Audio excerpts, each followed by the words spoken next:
everyone, welcome to the channel. In this video, I'm going to discuss about independent sample t-test with SPSS. After watching the video, you will be able to learn what is independent sample t-test, when to use this technique, and how it can be applied using SPSS software. So if you're ready, let's start. If you want to know about the concept of t-test, please refer to my another video. Independent sample t-test is one of the inferential statistical techniques or one of the types of t-test that is used to compare the two groups. With the help of this statistical test, only two groups can be compared. So, to understand the entire concept of independent sample t-test, let's take an example. Suppose an ABC school claims that the salaries of their male and female teachers are same. In this case, there are two groups, that is male and female teachers. So with the help of independent sample t-test, two groups, that is male and female, will be compared.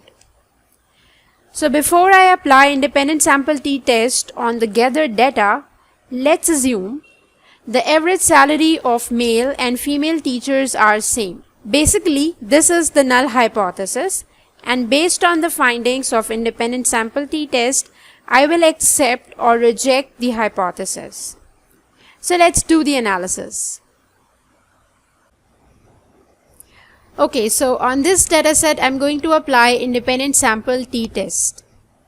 As you can see in the variable view section, there are multiple variables listed here.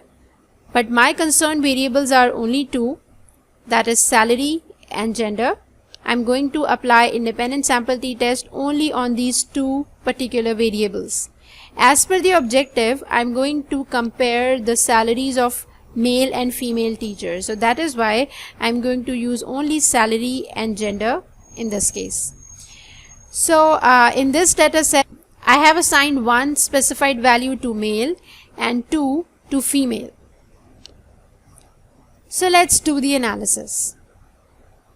In order to analyze independent sample t-test, go to Analyze, Compare Means, and in the drop-down list, you can see independent sample t-test selected. So in this small window, you can see there are two empty boxes, that is test variable and grouping variable. As I mentioned earlier, that I'm going to use only two variables, that is teacher salary and gender. So teacher salary will be considered as test variable because I'm going to compare the salary. So this is the test variable, and gender, that consists of two groups. So it will be considered as grouping variable. So I'm going to move gender variable into the grouping variable box. So now here I have to define the groups, or I have to define the specified values to each group. So as I already mentioned that I have given one value to male and two value to female. So I'm going to write down group 1 as 1, that is male, and group 2 as 2, that is female. Press continue and now press OK.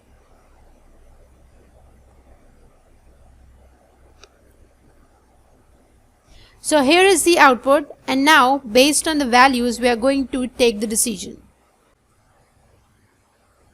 Okay, so these are the rule of thumb for independent sample t-test. First of all, we have to take the decision whether to go for equal variances or unequal variances. For that, we can take the decision through Leven's test for equality. If the significance level is less than 0.05 or 5%, we will reject the null hypothesis. And if it is greater than 0.05, we will accept the null hypothesis. So based on that, first of all, we have to see whether we are going to use equal variances or unequal variances, and after that, we are going to take the decision of the comparisons between the male and female teachers' salary. So the decision or the rule of thumb is same. Here also we have to see the significance level. If it is less than 0.05, we will reject the null hypothesis. If it is greater than 0.05, the null hypothesis should be accepted. So let's see the output. So here are the results of independent sample t-test. As you can see, there are two tables. The first one is group statistics, that contains the descriptive information of groups like mean, standard deviation, standard error, etc. And the other table is independent samples test. With the help of this table, we are going to take the decision. So as per the rule of thumb, first of all, we have to take the decision about the equal variances assumed and equal variances not assumed. So based on the significance level of the Leven's test for equality of variances, I'm going to take the decision whether I'm going to assume equal variances or unequal variances. So this is the significance level, and based on this, I'm going to accept or reject the hypothesis.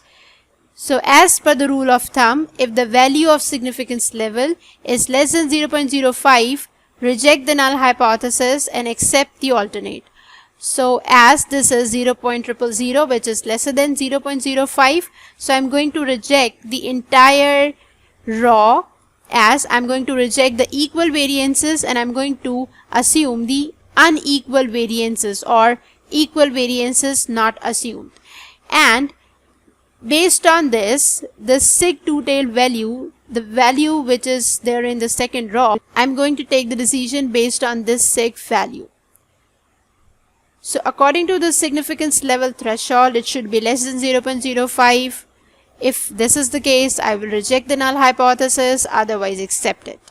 So here in this situation, the value is lesser than 0.05. It means I'm going to reject that the salaries of male and female teachers are not same. As the result can also be verified by looking at the group statistics, the mean salaries of male and female teachers are there. So male teacher salary is 41,000 and female teacher salary is 26,000 on average. So that is why I can conclude that the salaries of male and female teachers are not same. So this is how you apply and interpret the results of independent sample t-test. Thanks for watching. Goodbye.